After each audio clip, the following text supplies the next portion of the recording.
May good news tayo. Pasalubong galing sa Pilipinas. Happy holidays to Kuya Marco. Hindi nakalagay kung kanino galing. You are watching Marco X1. Please don't forget to subscribe.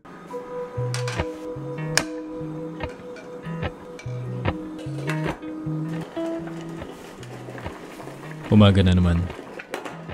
Oras na para magluto ng breakfast. Sabado ngayon at wala akong pasok. Sa mga araw gaya nito, gusto kong kumain ng comfort food. Isa na dito ang lulutuin natin ngayon. Noodles. Comfort food dahil napakadaling gawin pero masarap. At makakalimutan mo kung anumang problema na meron ka. Kahit pansamantala lang. Wala akong balak gawin today. Ayokong gumawa ng anything na productive. Hindi ako lalabas. Ang gusto ko lang gawin today ay humiga. Manood ng YouTube videos or movies. Matulog. Tapos pagkagising, kain ulit. Relax lang. Kahit ngayon lang. Pero bago ang lahat ng yan, lantakan na muna natin tong niluto nating noodles.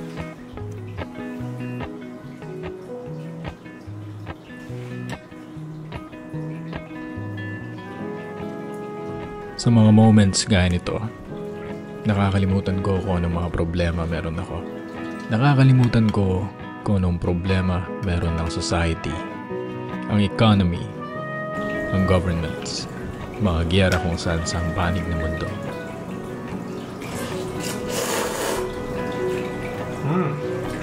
Para sa akin, sa moment na to, isa akong Pilipino na kumakain ng noodles na ang original makers ay Chinese gamit ang Korean chopsticks. At kinakain ko to na parang isang Japanese. So good.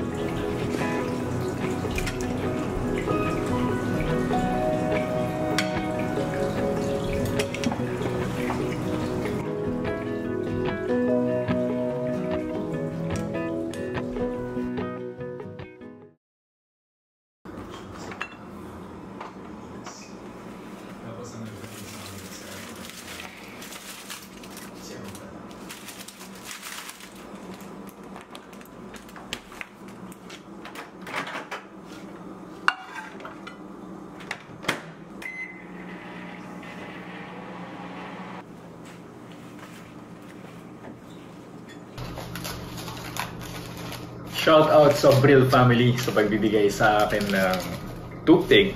Gawa nila to. Gawa sila ng 95 pieces noong Christmas Eve.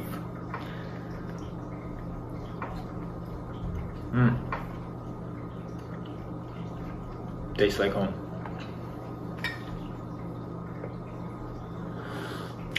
It's been 3 weeks wala nang umuwi si Utol. And tonight, he's coming back. Hinihintay ko lang yung lapag niya. Tapos, pupunta na kami ni Uncle sa airport para sunduin siya. Kailangan ko matutunan kung paano magpunta sa airport at magsundo ng mga darating. Hindi dahil may balak akong magnegosyo ng taga-sundo sa airport. Hindi. Marami nang gumagawa nun dito ng mga Pilipino. Ayokong dumagdag sa competition nila. Kailangan ko matutunan dahil pagdating ni Mama, kailangan ko siyang sunduin. Medyo matagal-tagal pa siya sa Pilipinas. 11 years ba naman. Si Utol, sigurado, pustahan tayo. Sasabihin nun, bitin.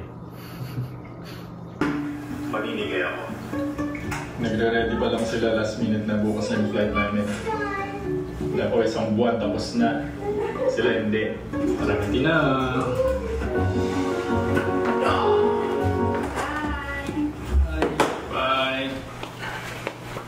Andun na daw sa tax. Sunduin na natin.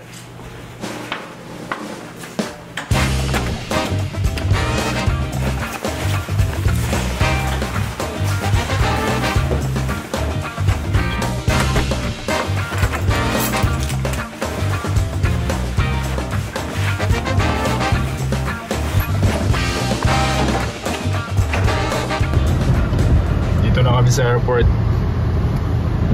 I-pick kami na namin si Utol. Andun siya sa bandang letter C, yung B.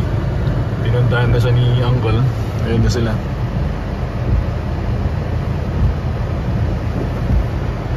Kasi masyadong maraming sasakyan. Mahirap kaming sumingit. Ayan na siya.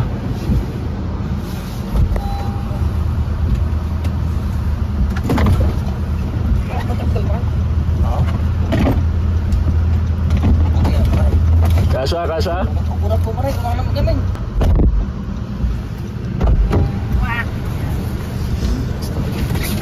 Ano tol? Bitin? Kamusta ang bakasyon? Bitin ba o okay na? Bitin? Sakto lang? Okay. After 3 weeks of vacation, balik na. Grabe, bilis ng 3 weeks, no? Oh!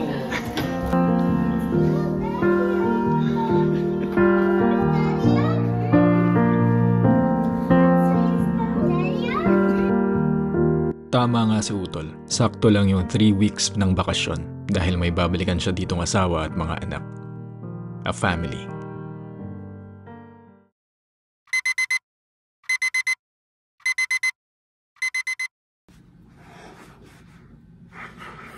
Good morning. Kagigising ko lang, katapos ko lang maghilamos. At may good news tayo. Kakahatid lang ng pamangkin ko yung mga pasalubong ni Utol galing sa Pilipinas. Check natin kung ano laman. Dami ha? Calendar? Holy smoke! Hindi ko alam na may patala tong kaibigan natin from Philippines, from San Quintin. Ang pinakasigat na vlogger ng San Quintin, ang small town namin. Louie TV.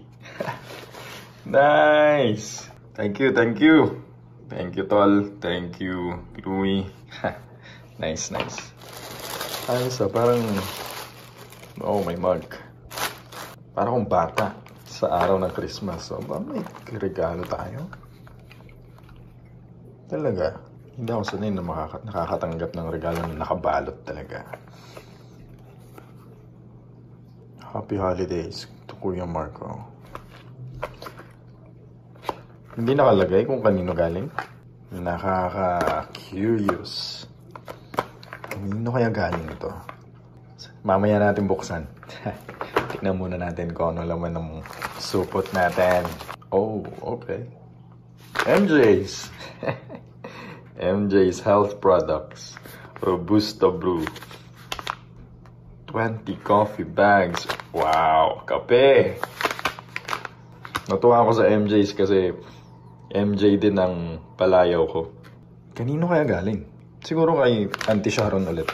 Kasi sa Auntie Sharon ang nagbigay sa atin itong mga tablaya. Wow, Davao origin. Holy smoke. Gustong-gusto ko to. Gustong-gusto kong bilhin to. Gustong-gusto kong magkaroon ng mga ganito, matikman tong mga to. Products of the Philippines. Kung hindi nga itatanong, adik ako sa tsokolate. Oh, mug. What? Galing ulit kay Louie TV. Man. May laman pa sa loob. Yun, no? Stickers. Sana hindi nag-fade agad kasi ilalagay natin to sa likod ng sasakyan. Tapos badge. Badge bang tawag dito? Pen? Badge? Thank you. Thank you. Louie TV. Subscribe kayo sa channel niya. Isa siya sa mga magiging big time YouTubers mula Pangasinan. It's only a matter of time. It's only a matter of time. Gamitin natin ito mamaya. Magtitimpla tayo ng kape. O kaya naman, tableya. Ayun o. Tableya ulit. Thank you so much, Sharon. Sana hindi na bad trip si Utol na nagbit-bit ng mga pasalubong. Ito galing kay Auntie Sharon ulit. Alam nyo kasi kapag ako umuwi, ayaw kong may nagpapadala sa akin. Pero itong pagkakataon na to, ako ang pinadalahan at si Utol ang nagbit-bit. So, mula sa taong kagaya ko, super thank you sa mga nagpadala at super thank you sa Utol ko na nagbit-bit. Ang pagbibit-bit ng mga padala ang isa sa mga pinakaayaw kong gawin. But you did. So, thank you so much, Tol. Tableya. It's time for unboxing. Ngayong Christmas season na to, ito lang ang gift na nakabalot na natanggap ko. So I'm very curious, para akong bata talaga. And it's from the Philippines, kaya wow, super excited. Na-appreciate ko talaga kapag ganito. So, alam niyo yun, ayaw kong nagpapadala. Hindi ko ini-encourage din na magpadala ang mga tao sa akin, pero sa tingin ko, ngayon, magbabago na yon dahil dito. Dito. Yeah. Salubong pa more. Pero magpapasalubong ako mula dito sa Canada, kailangan ko na lang iba-box. Alam mo yun, sabi nila, kailangan mo daw wasakin yung packaging. Pero hindi. Gusto ko i-preserve. Kasi napakadalang ko makatanggap ng regalo. Kakaroon to ng sentimental value dahil this is the only gift na natanggap ko na naka-wrap this year. Holy cow! Nakikita niyo yun? Sa tingin ko, alam ko na kung kanino galing. Sa Paine family, kay Auntie, Uncle, at kay EJ. Thank you so much. Thank you. Ayun, no?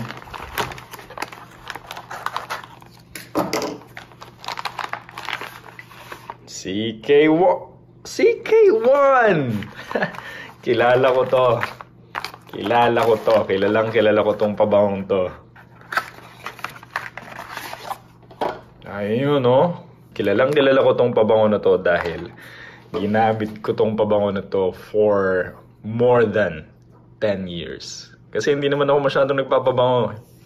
Kailan lang ulit nung bumalik ako sa pagpapabango. Pero nung college, alam mo naman, we are trying to impress girls with things and money na bigay ng parents or na bigay ng mga kamag-anak or bigay ng mga kaibigan sa atin. Second year college ako nung una kong gamitin yun, tapos tumagal hanggang recently. I think last year lang na naubos. At last year lang din ako bumili ng bagong pabango. Pakita ko sa inyo yung bote. This one. Kita nyo? Super konti na lang nung natitira. CK1. Isa to sa mga popular na pabango. I think unang nagawa ito nung 1980s. Yan. Malaki kasi. Malaki din kasi kaya tumagal ng ganong katagal. Tapos kung magpabango ako, isang lang. Nung college, everyday ganon. Pero nung napunta ako dito, hindi ko naman kailangan magpabango. Tsaka maraming mga taong sensitive sa pabango dito. Kaya, yun. Tumagal nga talaga ito sa akin. Thank you so much. Paine family. Auntie Lisa, Uncle Bobby, EJ. Thank you. Very much. Ano pang hinihintay natin? Buksan na natin para magamit. Be very careful.